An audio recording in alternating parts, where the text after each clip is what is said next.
नमस्कार। देखिए, आज हम हमारा एक नया चैप्टर स्टार्ट करने जा रहे हैं, अकाउंटिंग इक्वेशन।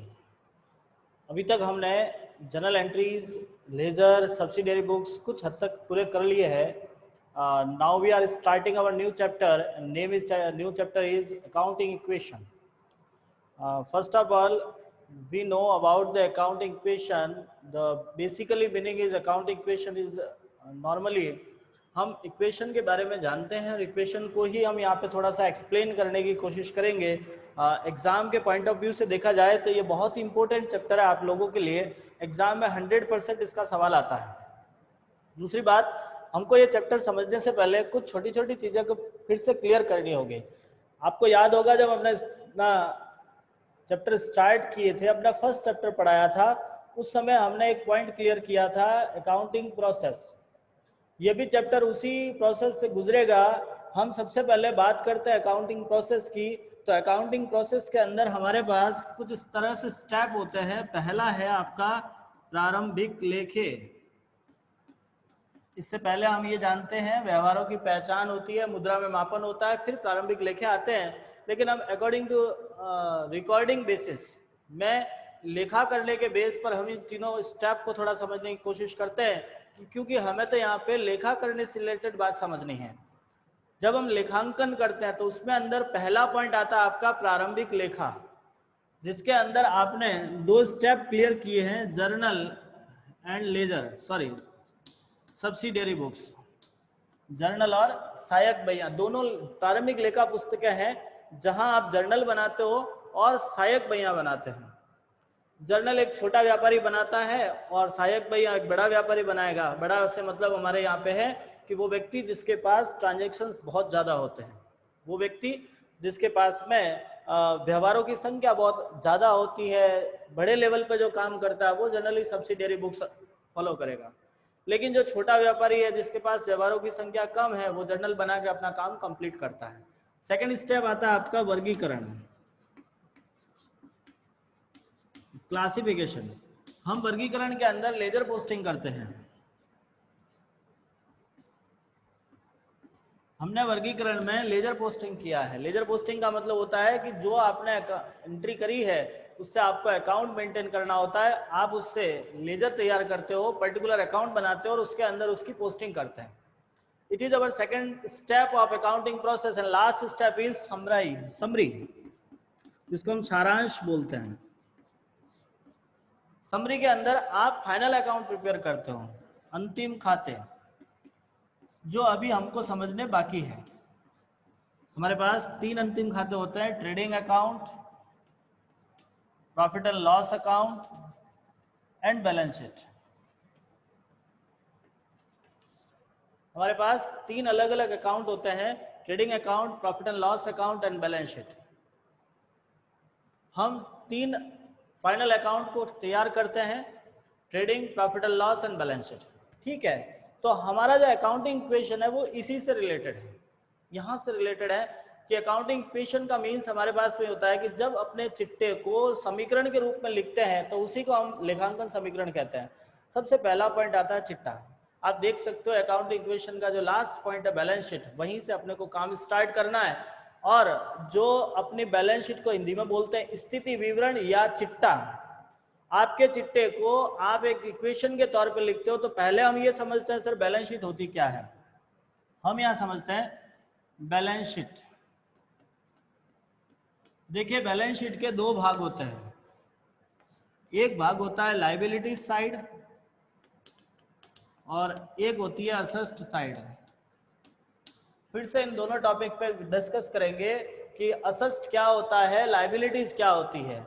सबसे पहले हम बात करते हैं असेस्ड। असेस्ड का मतलब होता है वे वस्तुएं जिन्हें व्यापार में उपयोग करने के लिए खरीदी गई हो, जिन पर हमारा स्वामित्व हो, उन्हीं को हम असेस्ड कहते हैं। आपके बिजनेस में वो सारी चीजें जिनको आपने अपने यूज करने के लिए परचेज की है या उस पर आपका राइट है, वही आपके लिए असेस्ड कहलाती है। सेकेंड पॉइंट लायबिलिटी, जितना पैसा आपको देना बाकी है वही हमारे लिए लायबिलिटी कहलाती है। देखिए, आपने छोटी क्लास के अंदर इक्वेशन समझी थी, left hand side equals to right hand side. एक इक्वेशन उसी समय आपका सॉल्व होती है जब दोनों साइड बराबर होगी।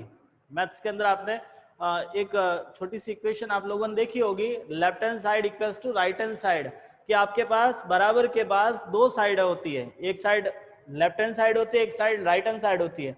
जब लेफ्ट हैंड साइड और राइट हैंड साइड का टोटल इक्वल आता है, इसका मीन्स आपकी इक्वेशन सही है। तो हम यहाँ पर भी यही काम करेंगे अपनी इक्वेशन को, मीन्स अपनी ये जो बैलेंस शीट है, इसी बैलेंस शीट को हम एज ए इक्वेशन लिखने की कोशिश करेंगे। तो हमारी अकाउंटिंग इक्वेशन ये होती है, हम ये समझते हैं कि आपके अकाउंटिंग इक्वेशन का पार्ट कैसे लिखा जाता है या कौन सी होती है। तो हमारे पास जो लेखांकन समीकरण है वो ये है, assets equals to liabilities plus capital. थोड़ा सा समझने की कोशिश करना ये आखिर होता क्या है। Assets equals to capital plus liability को या लायबिलिटी प्लस कैपिटल को एक ही बात होती है। देखिए अब पॉइंट को थोड़ा सा हम क्लियर करते हैं। मान लीजिए एक पर्सन है जो एक बिजनेस स्टार्ट करना चाहता है 10 लाख रुपए से। थोड़ा सा मेरी बात को बड़े ध्यान से समझने की कोशिश करना कि सपोज करो एक पर्सन, मीन्स आप खुद ही क्यों ना हो, आप एक बिजनेस स्टार्ट करना चाहते हो 10 लाख रुपए से, आपके पास 10 लाख रुपए है, ये आपके पास अभी ऑन कैश पड़ी है, ठीक है। आपने सोचा मैं बिजनेस स्टार्ट कर लेता हूं, तो हमारे पास जैसे ही हम बिजनेस स्टार्ट करते हैं सबसे पहली अवधारणा आती है, क्योंकि देखिए आपका पूरा बिजनेस और अकाउंटिंग इन अवधारणाओं पर निर्भर करता है। टोटली 14 से 15 अवधारणा है। जैसे जैसे आपको आवश्यकता पड़ती है मैं उन अवधारणाओं को बताने की कोशिश करूंगा। हमारे पास जिस दिन आपने बिजनेस स्टार्ट करने का सोचा है उसी दिन फर्स्ट आपकी कॉन्सेप्ट आती है पृथक अस्तित्व की अवधारणा। पृथक अस्तित्व की अवधारणा, जिसको इंग्लिश में बोलते हैं सेपरेट एंटिटी कॉन्सेप्ट या बिजनेस एंटिटी कॉन्सेप्ट। अब सेपरेट एंटिटी कॉन्सेप्ट होता क्या है, तो इस अवधारणा के अनुसार आपका व्यापारी और व्यापार दोनों अलग अलग होते हैं, दोनों का अस्तित्व अलग अलग होता है। According to separate entity concept the business and businessman is both separate entity, दोनों का अलग अलग अस्तित्व है। शब्द आता है अस्तित्व। देखिए अस्तित्व का मतलब क्या होता है, आप अस्तित्व का मतलब क्या जानते हो? मैं एक बात पूछता हूं आपको, जनरली हम हर किसी की पहचान किससे करते हैं? अस्तित्व का मतलब पहचान, अपने आप में एक व्यक्ति है, ये पहचान किससे करोगे? आप किसी भी व्यक्ति की पहचान किससे करते हैं? उसका नाम होता है। पहला पॉइंट ही नाम है, बिना नाम के तो आप पहचान कर ही नहीं सकते। अब सपोज करो आपको किसी ने पूछ लिया आप कि क्या आप भारत के प्रधानमंत्री को जानते हो? आपने कहा जी सर जानती हूं मैं। तो आपने कहा कौन है वो, तो जस्ट उसका नाम पूछा जाएगा, हम नाम देंगे कि एक ऐसा पर्सन, हम उसके बारे में डेफिनेशन हम नहीं दे सकते, बता नहीं सकते कि ऐसा पर्सन है, आदमी है, वो है, नहीं। आपको सबसे पहली जो पहचान करने की पॉइंट आता है वही नाम होता है। हम हर किसी की पहचान उसके नाम से कर लेते हैं। जैसे मैंने आपको यहाँ पे लिखा राम, एक शब्द लिखा राम, राम लिखते ही आपके दिमाग में इसकी पहचान आ चुकी होगी कि एक मेल है, एक व्यक्ति है। समझ रहे हो मैं कहना क्या चाह रहा हूं? एक प्राकृतिक व्यक्ति है, राम किसी व्यक्ति का नाम हो सकता है, आदमी होगा ये। नेक्स्ट, यदि मैं यहाँ पे सीता लिखता हूं तो आपके दिमाग में ये भी पॉइंट क्लियर होगा कि ये लेडीज होगी। बस सीधी सी बात है, किसी व्यक्ति की पहचान उसके नाम से होती है। तो ठीक इसी प्रकार से हम ये बात समझते हैं कि आपका नाम आपके बिजनेस के नाम से अलग होता है, आपका काम आपके बिजनेस के नाम से अलग होता है। देखिए आप पहचान कर रहे हो, मेरा कहने का मतलब होता है जैसे आपने कमेंट किया आपको समझ में नहीं आया, एंटिटी का मतलब पहचान करना। आज आप और मैं अलग अलग हूं भाई, मेरी पहचान अलग है, आपकी पहचान अलग है। यदि मैं मेरी पहचान बता रहा हूं तो मेरा नाम होगा, यदि मैं किसी और व्यक्ति की पहचान बता रहा हूं तो उसका नाम होगा। तो हर किसी व्यक्ति का नाम होता है। आप बिना नाम का कोई व्यक्ति अभी तक आपने देखा ही नहीं होगा। बच्चा जन्म लेते ही कुछ ही टाइम में उसका नाम दे दिया जाता है और उसी नाम से उसकी पहचान होती है, पूरी जीवन भर उस नाम से उसकी पहचान होती है। जैसे हम ये कहते हैं कि आपका रिलायंस इंडिया लिमिटेड जिसके ओनर या सीईओ आपके है मुकेश अंबानी, नीता अंबानी, वो उसका नाम है। मेरे कहने का मतलब है कि आपका अस्तित्व आपके नाम पर निर्भर करता है, व्यक्ति का अस्तित्व उसके नाम पर निर्भर करता है। तो हम यहाँ पे ये बात समझते हैं कि आपके बिजनेस का नाम और आपका नाम दोनों अलग अलग होगा। आप अपने आप को अपना बिजनेस नहीं कह सकते। आपका नाम अलग है, आपका काम अलग है, आप बिजनेस के ओनर हो सकते हो लेकिन आप बिजनेस नहीं हो सकते। तो हमारी यह अवधारणा यही कहती है कि व्यापार और व्यापारी दोनों अलग अलग होते हैं। व्यापार अलग है, व्यापारी अलग है।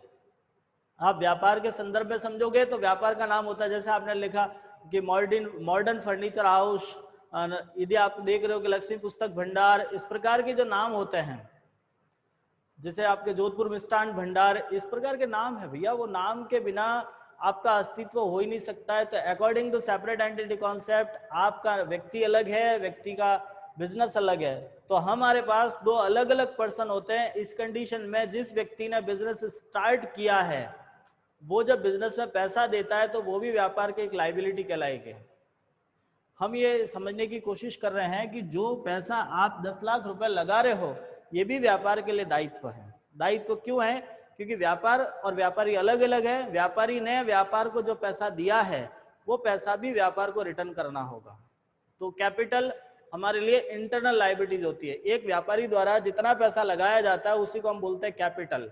और कैपिटल भी व्यापार के लिए लायबिलिटीज होती है। क्यों होती है? इस अस्तित्व के कारण, इसी अवधारणा के कारण व्यापारी के द्वारा जितना पैसा लगाया जाता है वो आपके लिए दायित्व माना जाता है। अब ये दायित्व हमारे पास इंटरनल होता है। प्रश्न आता है इंटरनल क्या होगा, एक्सटर्नल क्या होगा। इंटरनल का मतलब होता है ऐसे कुछ दायित्व जो अपने व्यापार के आंतरिक व्यक्तियों को भुगतान किया जाता है। आंतरिक व्यक्ति मीन्स आपका व्यापारी, जो आपका व्यापारी है उसी को पेमेंट करना बाकी है, वही आपके लिए इंटरनल लायबिलिटीज है। तो कैपिटल एक इंटरनल लायबिलिटीज का पार्ट माना जाता है। तो लायबिलिटीज के आपके दो भाग होंगे। एक तो होता है लायबिलिटी जिसको हम बोलते हैं आउटसाइडर लायबिलिटी, जो आपके यहाँ से बाहर पे करना है, आपके बिजनेस से बाहर पे करना है, वो तो होता है आउटसाइडर लायबिलिटीज। और बिजनेस के अंदर पे करना है वो होता है इंटरनल लायबिलिटीज। तो हमारे पास लायबिलिटी के दो पार्ट होंगे, कैपिटल एंड लायबिलिटी। आप लायबिलिटी उसी को कहोगे जो हम बाहर पे करनी है, और इंटरनली जो पे करना है उसी को हम एक बार कहते हैं कैपिटल। समझ में आ रहा है मैं क्या कह रहा हूं? तो जितनी कैपिटल और लायबिलिटी होगी वो आपके असेस्ट के बराबर होगा। कहने का मतलब मेरा ये है कि मान लीजिए 10 लाख रुपए आपके पास पड़ा था, आप 10 लाख रुपए लगा के बिजनेस स्टार्ट कर रहे हो, तो आपकी कैपिटल हो गई 10 लाख। अब इस 10 लाख से आप कुछ ना कुछ सामान खरीदोगे, बिजनेस डायरेक्ट तो होगा नहीं। डायरेक्ट 10 लाख रुपए लेके दुकान के अंदर खड़े हो गए, आपका बिजनेस स्टार्ट थोड़ी ना होगा उससे। आपको इसमें स्टार्ट में सबसे पहले बिल्डिंग लेना पड़ेगा, आपको फर्नीचर करवाना पड़ेगा, आपको स्टॉक लाना पड़ेगा, और कुछ पैसा कैश भी रखना पड़ेगा। हम बात समझते हैं, आप सबसे पहले बिजनेस खोलते हो तो पहले तो बिल्डिंग होगा तब जाके बिजनेस होगा ना। कोई हवा में तो बिजनेस हो नहीं सकता है। सो देखा आप लोगों ने? मुझे एक बात बताओ, आप लोगों ने एक व्यापार देखा है? I am waiting for your answer, please give me your answer. आप लोगों ने कोई बिजनेस देखा है कभी? हाँ या ना में आंसर चाहिए मुझे। Yes sir, very nice. आपने बिजनेस देखा तो कहीं ना कहीं उसका स्ट्रक्चर तो खड़ा होगा, कोई दुकान होगी, कोई मॉल होगा, कहीं ना कहीं एक बिल्डिंग खड़ा होता है। और वो बिल्डिंग फ्री में नहीं बनता, या तो उसको रेंट पे लिया है या उसका आपने बनाया होगा। आपने बनाया है तो आपको पैसा खर्च करना पड़ेगा, कैपिटल लगेगी उसके अंदर। सेकंड पॉइंट, हर बिजनेस के अंदर फर्नीचर जरूर होता है। हर दुकान के अंदर, कोई भी दुकान आप जाके देख लीजिएगा, बिना फर्नीचर की दुकान नजर ही नहीं आती है। आपका सामान कहाँ रखोगे दुकान में?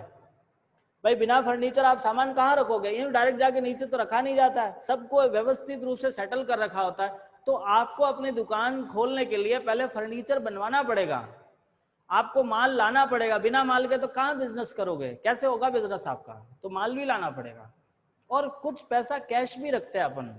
जरूरी नहीं यही असिस्ट है, बहुत सारी असिस्ट आप खरीद सकते हो। एक बार आप बिजनेस स्टार्ट करने के लिए आपको इन चीजों को लाना पड़ता है, और इन्हीं से आपका बिजनेस स्टार्ट हो जाता है। हम ये समझते हैं आपने जो पैसा लगाया था उस पैसे को आप यूटिलाइज कहाँ कहाँ कर रहे हो, उस पैसे को जहां यूटिलाइज करोगे वही हमारी असिस्ट क्रिएट हो जाती है। तो एक कॉमन सी बात है, यहाँ पे हम डबल एंट्री सिस्टम है। अकॉर्डिंग टू डबल एंट्री हमारा जो पैसा जा रहा है उसके बदले असिस्ट आ रही है। तो ये पैसा आपका लगाने वाला व्यापारी है, और व्यापारी ने जो पैसा लगाया वो कैपिटल है। तो आपकी एक इक्वेशन तैयार हो गई, जितनी असिस्ट होगी उतनी लायबिलिटीज और कैपिटल भी उतनी होगी। तो आप हमेशा याद रखिएगा, आज नहीं, जब भी कॉमर्स पढ़ रहे हो, जहां भी अकाउंट्स कर रहे हो, आपकी बैलेंस शीट में दो ही पार्ट होते हैं, असेट्स और लायबिलिटीज, और ये हमेशा बराबर होते हैं, ये हमेशा बराबर होते हैं। मैं आपसे एक प्रश्न करता हूं, मान लीजिए आपके पापा ने आपको 100 रुपए दिए और कहा मार्केट से 100 रुपए के केले लेके आओ। पहला पॉइंट, मेरा बात बड़े ही ध्यान से सुनना और आंसर दीजिएगा आप मेरा, कि सपोज करो सुबह उठते ही आपके पापा ने 100 रुपए का नोट आपको दिया और कहा बेटा आज शाम तक आप मार्केट से केले लेकर आने 100 रुपए के। आपने कहा ठीक है साहब। अब मुझे एक बात बताओ, पहला पॉइंट, आपके लिए आपकी कोई संपत्ति बनी या नहीं बनी? दूसरा पॉइंट, आपके लिए क्या दायित्व उत्पन्न हुए? क्योंकि जितनी असेस्ट होगी उतना दायित्व भी होगा। आज आपके पास 100 रुपए आए हैं तो 100 रुपए आपके लिए संपत्ति है, लेकिन 100 रुपए के दायित्व भी निर्भर हुए हैं। आपको 100 रुपए के जाकर केले लाने पड़ेंगे। मेरी बात समझ में आ रही है? दायित्व का मतलब होता है जो काम करना बाकी है वही लायबिलिटीज है, जो काम बाकी है वो लायबिलिटी है, और जो पैसा आया वो असेस्ट है। उस पैसे को आपने मार्केट गए, केले उठा के लेके आ गए, लायबिलिटी, जितनी लायबिलिटी थी उतनी असेस्ट भी होगी हमारे पास। तो एक सिंपल सी बात है, जितना असेस्ट होगा उतनी लायबिलिटीज भी होगी। तो एक इक्वेशन क्रिएट हो गई, assets equals to capital plus liabilities. ये समझ में आ गया आप लोगों को? अब हम इसका सिचुएशन समझते हैं, ध्यान से देखिएगा। देखिए हमारे पास कुछ इक्वेशन आती है, जैसे हम सबसे पहले लिखिए हमने capital, assets equals to capital plus liabilities. एक आती है यदि हम कैपिटल निकालना चाहे कभी तो हमारे पास बन जाती है asset minus liability, and last होती है यदि आप लायबिलिटी निकालना चाहते हो तो असेस्ट माइनस कैपिटल। इन्हीं के बेस पर हम थोड़ा सा आगे काम करेंगे।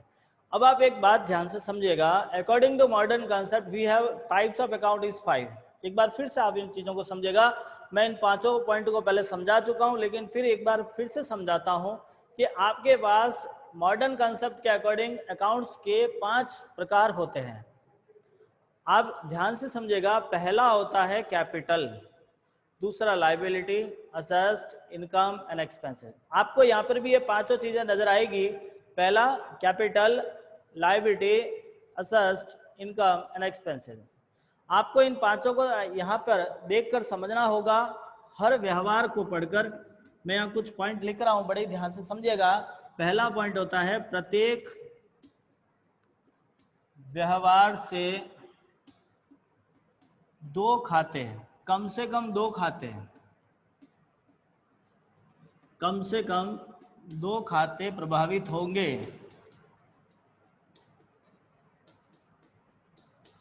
आप इसका हमेशा ध्यान रखिएगा कि आपके पर ट्रांजैक्शन मिनिमम 2 अकाउंट इफेक्टिव होंगे ही होंगे। और वो 2 अकाउंट कौन से हो सकते हैं इन पांचों में से? तो हम यहाँ पे पांचों लिख देते हैं, capital, asset, liabilities, income and expenses. ठीक है, इन पांचों में से कोई भी 2 हो सकते हैं, ये फिक्स है। अब आप समझिएगा दूसरा पॉइंट, जब व्यापार प्रारंभ करते हैं तब पूंजी खाता मीन्स कैपिटल अकाउंट हमेशा प्रभावित होगा। जैसे ही आप बिजनेस स्टार्ट करते हो आपका कैपिटल अकाउंट कंपल्सरी इफेक्टिव होता ही है। आपके ट्रांजैक्शन में फर्स्ट पॉइंट लिखा है कि यदि हम बिजनेस स्टार्ट कर रहे हैं आपका पहला खाता कैपिटल इफेक्टिव होगा, मींस होगा ही, चाहे कोई भी कंडीशन क्यों नहीं हो। और नेक्स्ट एंड थर्ड पॉइंट होता है हमारे पास में, जब उधार खरीदा जाए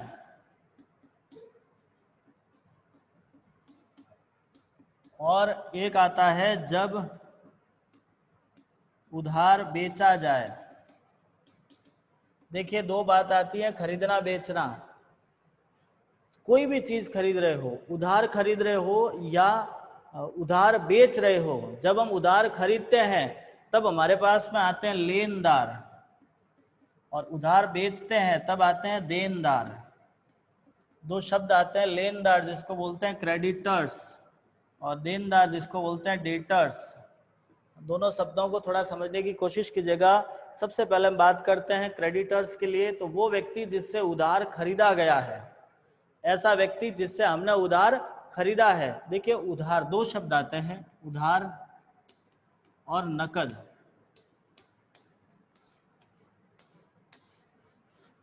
मैंने ये चीजें पहले वाली क्लासों में क्लियर करी थी, एक बार फिर क्लियर कर लेते हैं अपन। सपोज करो आप मार्केट गए, ठीक है, मान लीजिए आप मार्केट जा रहे हो, आपको वहां से एक पेन खरीदना है, ज्यादा बड़ी चीज नहीं खरीदनी है आपको। सपोज करो आपको एक नोटबुक और एक पेन खरीदना है, ठीक है। आपने दुकान पहुंच गए, आपने कहा अंकल जी मुझे एक नोटबुक और एक पेन चाहिए। अंकल जी ने आपको कहा ठीक है बेटा ले लीजिएगा। आपने कहा, आपने पसंद कर दिया, फिर पूछा कितना पैसा हुआ, उन्होंने कहा 50 रुपए। 40 रुपए की नोटबुक, 10 रुपए के पेन है आपके पास। अब आपके पास दो ऑप्शन होंगे, आप बता सकते हो वो दो ऑप्शन कौन कौन से हैं? पहला ऑप्शन, अपनी जेब से 50 रुपए निकालो और दे दो, और दूसरा ऑप्शन, अंकल जी पैसा अभी नहीं है मैं आपको शाम को देता हूं। दो ही ऑप्शन है। वापस समझते हैं, आपने सामान खरीदा, आपने अपने व्यापारी से कहा कि या तो पहला ऑप्शन ये है कि जितना पैसा बना था ऑन टाइम हाथों हाथ कैश दे दिया, और दूसरा पॉइंट ये आता है कि अभी आपके पास पैसा नहीं है, आपने कह दिया सर जी अंकल जी मैं आपको पैसा आज देता हूं, कल देता हूं, परसों देता हूं, एक महीने बाद देता हूं। तो जो पैसा आपने ऑन टाइम दिया है उसी को बोलते हैं नकद या रोकड़। और यदि वो पैसा आपने स्टे किया है, आपने कहा ये पैसा मैं आपको 10 दिन बाद देता हूँ, 15 दिन बाद में देता हूँ, महीने भर बाद देता हूँ, वो होता है उधार। ये चीजें मुझे आई थिंक समझाने की आवश्यकता नहीं होनी चाहिए, आप अपने डेली लाइफ में भी इन चीजों को यूज करते हो, लेकिन फिर भी हम इनको थोड़ा सा डिस्कस करते हैं कि जब आपने उधार खरीदा है, और यहाँ हम क्या बिजनेस मेंटेन करते हैं तो हमको दूसरे पॉइंट ऑफ व्यू से भी सुनना होता है, सोचना होता है कि जब हमने उधार बेचा है तब हमारे पास डेटर्स क्रिएट हो जाते हैं, उधार खरीदा है तब क्रेडिटर्स क्रिएट हो जाते हैं। क्रेडिटर्स का मीन्स होता है जिससे उधार खरीदा है, डेटर्स मीन्स जिसको उधार बेचा है। क्रेडिटर्स हमारे लिए लाइबिलिटीज होते हैं और डेटर्स हमारे लिए असेस्ट होते हैं। असेस्ट क्यों होते हैं? क्योंकि इन फ्यूचर हमको वहां से पैसा लेना होगा, हमारे लिए एक संपत्ति है, आज नहीं है 10 दिन बाद में भी जब चाहेंगे उनसे पैसा ले लेंगे, इसलिए हमारी संपत्ति है। और क्रेडिटर्स हमारे लिए लायबिलिटीज होते हैं। क्यों? इसका कारण ये है कि आज हमने पैसा नहीं दिया है तो इन फ्यूचर हमें पैसा देना पड़ेगा, आज नहीं तो 10 दिन बाद भी देना पड़ेगा, पैसा देना बाकी है, इसीलिए वो हमारे लिए लायबिलिटीज कहलाती है। तो हम ये बात क्लियर करते हैं कि debtors is our asset and creditors is a liabilities. Debtors उस समय क्रिएट होंगे जब हमने उधार बेचा है, चाहे वो माल बेचा हो, कोई दूसरी संपत्ति बेची हो, और क्रेडिटर्स उस समय क्रिएट होगा जब हमने वहां से खरीदा है। जब हम उधार खरीद रहे हैं तब तो क्रेडिटर्स होता है, और जब हम बेच रहे हैं तब क्रेडिटर्स होता है। नेक्स्ट इसके बाद में हम बात करते हैं डेटर्स क्रेडिटर्स के बाद अपना अगला पॉइंट आता है कुछ इनकम एक्सपेंसेस के बारे में। 2 पॉइंट और है, उनको भी क्लियर करके फिर हम अकाउंटिंग इक्वेशन के सवाल को लेके बात करेंगे। पॉइंट आता है आय और व्यय, सेवा, इनकम एंड एक्सपेंसेस। देखिए जैसे ही हम हमारे पास बिजनेस में 2 पॉइंट आते हैं, वस्तु और सेवा। अभी जो हमने बिजनेस स्टडी का चैप्टर पढ़ रहे हैं, आप लोगों ने देखा भी होगा, चैप्टर का नाम है बिजनेस सर्विसेज। आप वो चैप्टर थोड़ा अच्छे से पढ़ना ताकि आपका ये पॉइंट बहुत अच्छे से क्लियर हो सकता है। उसके लिए हमने 2 रिकॉर्ड क्लासेस भेज दी है, एक और क्लास आज और आ जाएगी आपके पास में। वो चैप्टर को हमने बहुत ही इन शॉर्ट करके समझाने की कोशिश की है। आप उस चैप्टर को बहुत अच्छे ढंग से देखिएगा, समझिएगा। आपको सारी वीडियो हमारे इस चैनल के बिजनेस स्टडी क्लास 11 की प्लेलिस्ट में मिल जाएगी। यदि ऐसा हो तो मैं आपके डिस्क्रिप्शन बॉक्स में उसकी लिंक भी डाल दूंगा, आप चाहो तो वहां से देख सकते हो। लेकिन आज उसको देखना जरूर, बिजनेस सर्विसेज को देखना जरूर, ताकि आपको ये समझ आ जाएगा कि वस्तुएं क्या होती है, सेवाएं क्या होती है। मैं आपको एक बात कहता हूं, पहले वस्तु के बारे में बात करते हैं। आप जब आंख बंद करके खोलते हो, चाहे तो आप प्रैक्टिकली करके देख लीजिएगा, जैसे ही आपने आंख बंद करके खोली है, खोलने के बाद जो चीजें नजर आती है, जो जो चीजें आपको दिख रही है, वो सारी वस्तुएं हैं, सब वस्तुएं हैं। वो ऐसी चीज जिसको आप देख सकते हो, टच कर सकते हो, पकड़ सकते हो, वो सारी वस्तुएं हैं। लेकिन सेवाएं ऐसी चीजें होती है जिनको हम देख नहीं सकते, ओनली फील कर सकते हैं, ओनली उसे आभास किया जा सकता है, महसूस किया जा सकता है कि मैं कुछ सेवा ले रहा हूँ। फॉर एग्जाम्पल, आपको यहाँ से कहीं जाना था, आप बस में बैठ गए, चले गए। देखिए, बस वस्तु है, सीट वस्तु है, ड्राइवर वस्तु है, कंडक्टर वस्तु है, पैसा वस्तु है, टिकट वस्तु है, लेकिन आप यहाँ से वहाँ गए हो, वो आपको सर्विस मिली है। इसके बदले में आपने किराया दिया है, भाड़ा दिया है, वो एक अलग चीज है। बाकी आप यहाँ से बैठ कर गए, आपको एक आराम फील होगा। सपोज करो आप यहाँ से कहीं जा रहे थे, पैदल जा रहे थे, हालत खराब हो जाती है, बहुत मेहनत पड़ती है, और वहीं यदि आप किसी ऑटो में बैठ कर गए हो तो वो आपको आराम मिलता है। तो मेरा कहने का मतलब होता है कि सेवाएं सिर्फ फील की जा सकती है। आपको काम कराना था, एक लेबर को ले आए, लेबर ने आपका काम आसान कर लिया, तो वो आपके लिए सेवा है। तो सेवा का मतलब जिसे हम देख नहीं सकते, ओनली फील किया जा सकता है। और बिजनेस में बहुत सारी सेवाएं ऐसी होती है जो हमें फील करनी पड़ती है, जिन्हें हमें खरीदना पड़ता है, बेचना पड़ता है। तो यदि आप कोई सेवा खरीद रहे हो, मतलब सेवा के बदले में पैसा दे रहे हो, तब तो वो कहलाता है खर्च, व्यय। और यदि आप किसी सेवा के बदले में पैसा ले रहे हो, कई ऐसी स्थितियां भी आती है जब सर्विसेज हम प्रोवाइड कराते हैं, हम लोगों को सर्विस दे रहे हैं, उसमें आपको इनकम हो जाती है। तो हमारे पास 2 पॉइंट ऐसे और आते हैं जो इनकम और एक्सपेंसेस से रिलेटेड होते हैं। लाइक जैसे हमने सैलरी पे किया है तो इट इज अवर सर्विसेज। एक पर्सन आपको सर्विस दे रहा है, उसको आप सैलरी दे रहे हो, ये खर्च है। आपने कमीशन प्राप्त किया है, आप कमीशन रिसीव कर रहे हो, तो उसे हम बोलते हैं इनकम। आपने ब्याज प्राप्त किया है, मान लीजिए 1 लाख रुपए एक्स्ट्रा था आपके पास में, वो पैसा आपने बैंक में जमा करा लिया, किसी व्यक्ति को दे दिया और वहां से आपको ब्याज मिल रहा है, तो वो हमारी इनकम है। तो देखिएगा, इनकम का मीन्स सेवा के बदले में आया हुआ धन आय कहलाती है, और सेवा के बदले दिया गया धन व्यय कहलाता है। आपकी जो इनकम और एक्सपेंसेस होते हैं वो सारे हम अकाउंटिंग इक्वेशन के अंदर कैपिटल के साथ एडजस्ट करते हैं, क्योंकि जो प्रॉफिट एंड लॉस होगा, जो इनकम और एक्सपेंसेस होगा, वो डायरेक्टली कैपिटल के साथ में एडजस्ट करते हैं। यहाँ जो हम कैपिटल लिखते हैं, वो कैपिटल आपके व्यापारी, जो आपका व्यापारी है, प्रोपराइटर है, उसी को रिप्रेजेंट करता है। आपका जो व्यापारी होगा उसी को आपकी कैपिटल रिप्रेजेंट करती है, आपकी कैपिटल उसी को प्रतिनिधित्व के तौर पर यहाँ पे हम शो करते हैं। तो हमारे पास टोटली 5 ऐसे अकाउंट होंगे जिनको इन अकाउंटिंग इक्वेशन में मैनेज करना है। सबसे पहला capital, assets, liabilities, income and expenses. हम अपने ट्रांजैक्शन पढ़कर इन पांचों में से पॉइंट निकालेंगे। जैसे मैं आपके सामने एक लिखता हूँ ट्रांजैक्शन, आप थोड़ा ध्यान से समझने की कोशिश करना, और कैसे निकालना है वो चीजें भी हम थोड़ा सा आज समझ लेते हैं। कल से हम इसके क्वेश्चन ट्राई करेंगे। जैसे मैंने आपके सामने लिखा, 1 लाख रुपए से व्यापार प्रारंभ किया। हम यहाँ पे 2 ट्रांजैक्शन 3 ट्रांजैक्शन लिखते हैं। 10,000 रुपए का माल खरीदा,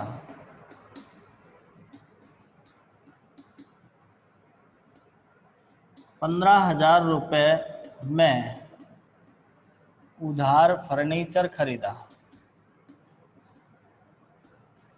देखिए, मैंने आपके सामने 3 अलग अलग ट्रांजैक्शन लिखे हैं। हम इन तीनों ट्रांजैक्शन पे काम करते हैं। आप इन तीनों ट्रांजैक्शन के लिए मिनिमम 2 अकाउंट निकालोगे और उनका नेचर समझोगे।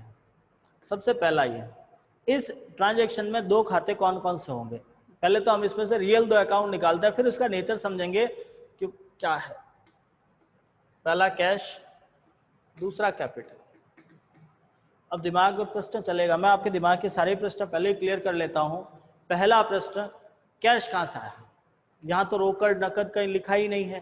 तो देखिए, आप बिजनेस स्टार्ट कर रहे हो 1 लाख रुपए से, रुपए मतलब कैश है आपका, तो आपके पास पहला अकाउंट कौन सा होगा, कैश, दूसरा है कैपिटल। नेक्स्ट आता है 10,000 रुपए का माल खरीदा। देखिए, यहाँ जर्नल एंट्री के अंदर हमने जो काम किया था वो यहाँ काम नहीं होता है। जर्नल में हमने माल के लिए अलग अलग 5 खाते देखे थे, यहाँ आपको केवल एक ही अकाउंट शो करना है, स्टॉक, माल मीन स्टॉक। ठीक है, तो हमारे पास 2 खाते होंगे, एक तो स्टॉक, एक कैश। क्योंकि जब माल खरीदा है तो पैसा भी तो दिया होगा। अभी मैंने 2 मिनट पहले ही समझाया था, 2 ऑप्शन होते हैं पैसा देने या नहीं देने के।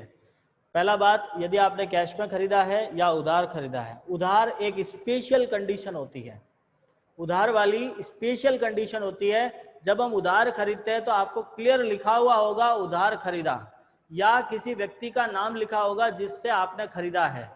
बाकी जब ये दोनों ही नहीं है आपके पास में, ना तो किसी व्यक्ति का नाम है और ना ही कोई आपके पास में उधार लिखा हुआ है, उस कंडीशन में वो आपके लिए कैश ही होता है। तो यहाँ हमने 2 अकाउंट ओपन होंगे, कैश और स्टॉक। लास्ट कंडीशन जैसा आप देख पा रहे हो, उधार खरीदा है। देखो माल है, माल शब्द आते ही स्टॉक आ जाएगा, बस फिक्स ये याद रखिएगा। अकाउंटिंग इक्वेशन में माल, चाहे वो खरीदा है, बेचा है, रिटर्न किया, आया है, गया है, सारी स्थिति में माल को स्टॉक ही लिखते हैं यहाँ पे। इसका कारण आपको आज समझ नहीं आएगा, जब आप बैलेंस शीट समझोगे उस समय मैं आपको ये क्लियर करूंगा कि इस समय आप माल क्यों लिखते हो। और सेकंड पॉइंट, कैश क्यों आया, क्योंकि जब हमने माल खरीदा है तो या तो पैसा दिया होगा या नहीं दिया होगा, नहीं देते तो लिखा आता। ये याद रखिएगा, उधार है तो लिखा होगा, उधार नहीं है, नहीं लिखा हुआ इसका मतलब उधार नहीं है। ठीक है, यदि आपने नहीं लिखा हुआ, कुछ भी नहीं लिखा हुआ, इसका मतलब वो उधार नहीं है, और लिखा होता तो मतलब उधार था वो। ठीक है, दूसरी जैसे इस ट्रांजेक्शन देख पा रहे हो आपको, उधार फर्नीचर खरीदा तो पहला तो फर्नीचर, और उधार खरीदा है तो फिर क्रेडिटर्स ओपन होगा। अभी हमने 2 मिनट पहले समझा था, जब हम उधार खरीदते हैं तो हमारे पास क्रेडिटर्स आते हैं। ठीक है, तो अब मैं आपको एक सवाल भेज रहा हूं जिसके अंदर आपको इस तरह से मुझे 2 अकाउंट निकाल कर रिटर्न करना है, वापस सेंड करना है। ये आज का काम है, अभी करना है बेटा, थोड़ा सा मेरे साथ सपोर्ट कीजिएगा, बहुत मजा आएगा आपको ये सब काम करने के लिए। मैं वो सवाल अभी भेज रहा हूँ, व्हाट्सएप पे भेज रहा हूँ, आप उसे लीजिएगा और उसको सॉल्व कीजिएगा। सॉल्व करना कुछ नहीं है, सिर्फ आपको ट्रांजेक्शन पढ़कर उसमें से ऐसे 2 अकाउंट निकालने हैं, इस तरह से 2-2 अकाउंट निकाल के मुझे सेंड करना है। ठीक है, उम्मीद करता हूँ आपको ये सब समझ आया होगा। अपने बाकी साथियों को भी थोड़ा समझाने की कोशिश करो, वो लोग भी लाइव क्लास लेवे और समझे, टाइम पे आप वीडियो देखो। धन्यवाद।